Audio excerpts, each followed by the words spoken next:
Good afternoon students. आज हम बात करेंगे मेंडल के आनुवंशिकता के नियमों की। मेंडल को आनुवंशिकता का जनक कहा जाता है क्योंकि इन्होंने जो है वंशागति में किस तरह से लक्षणों की वंशागति होती है यह हमको समझाया था।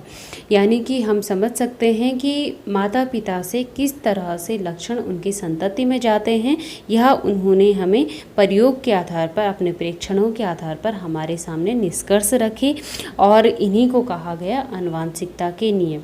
लगभग 1964-65 में इन्होंने अपने इन नियमों का प्रतिपादन किसी पत्रिका के माध्यम से कर दिया था, लेकिन इन पर जो है 34-35 वर्षों तक किसी ने भी ध्यान नहीं दिया। 1900 में इसमें ह्यूगो डी ब्रीज, शेरमार्क आदि, कॉरेंस आदि वैज्ञानिकों ने इन पर ध्यान दिया एवं इसके आधार पर उन्होंने जो है यह निष्कर्ष निकाला कि मेंडल द्वारा दिए गए नियम बिल्कुल सही थे। तो यानी कि मेंडल ने जो है 3 नियमों का प्रतिपादन किया, जिसमें पहला नियम है प्रभाविता का नियम, दूसरा नियम है विसंयोजन का नियम या पृथक्करण का नियम, तीसरा नियम है स्वतंत्र अपव्यूहन का नियम।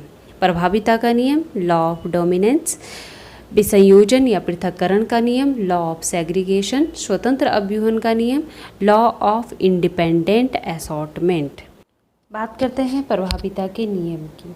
प्रभाविता के नियम के अनुसार जब एक संकर संकरण में, यानी कि जब एक लक्षण के 2 विरोधी पौधे लिए जाएं, जैसे मटर का एक विरोधी लंबा पौधा तथा दूसरा लिया जाए जो कि बौना पौधा हो, इन दोनों के मध्य संकरण करवाया जाए तो जो इनकी प्रथम पीढ़ी होगी, प्रथम पीढ़ी की संतति होगी, वो सारे के सारे पौधे टॉल होते हैं, लंबे होते हैं। यानी कि जो पहली पीढ़ी में जो लक्षण दिखाई दिया वो कहलाता है प्रभावी लक्षण।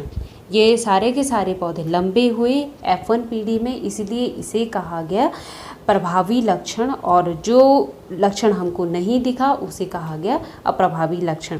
यानी कि जो F1 पीढ़ी देखी जाए, मटर में F1 पीढ़ी अगर देखी जाए तो इनकी हमेशा F1 पीढ़ी जो है टॉल होगी, लेकिन ये कहलाएगी संकर टॉल। होंगे ये लंबे, लेकिन इनमें जो है छोटा लक्षण नहीं दिखाई देगा, लेकिन इनके जीन में छोटा टी अवश्य रहेगा। यानी कि ये जो टी होंगे ये हाइब्रिड होंगे, संकर होंगे। एक स्मॉल टी आप देख रहे होंगे और एक कैपिटल टी आप देख रहे होंगे। तो मटर में इस तरह से जो है F1 संतति में प्रभावी लक्षण दिखाई देता है। प्रभावी लक्षण का मतलब जो पहली संतति में जो लक्षण दिखाई दे उसको प्रभावी कहेंगे, जो नहीं दिखाई दे उसे अप्रभावी कहेंगे। जैसे हम इस चार्ट से भी समझ सकते हैं कि कैपिटल टी यहाँ पर जो है ये है टॉल प्लांट, यानी कि लंबे प्लांट। स्मॉल टी जो है वो है स्मॉल का संकेत है, यानी कि ये बौने प्लांट हैं, बौने मटर के पौधे हैं। अगर इनके बीच पर परागण करवाया जाए तो इनकी पहली पीढ़ी, यानी कि इनकी जो पहली पीढ़ी होगी, सारे के सारे पौधे लंबे होंगे और यह लंबा जो है प्रभावी लक्षण होता है। इसीलिए इस नियम को कहते हैं प्रभाविता का नियम। तो ऐसा कई पौधों में देखा जाता है कि जो लक्षण पहली पीढ़ी में दिखाई दे उसे हम प्रभाविता का नियम कहते हैं। यह एक संकरण क्रॉस कहलाता है, यानी कि जिसमें एक लक्षण को ध्यान में रखा, यानी कि हमने लक्षण लिया लंबाई का और लंबाई के 2 विरोधी गुण हमने लिए, एक तो लंबा, दूसरा बौना। तो मेंडल ने अपने प्रयोगों से यह सिद्ध किया कि प्रभाविता का नियम सभी प्रजातियों पर लागू होता है।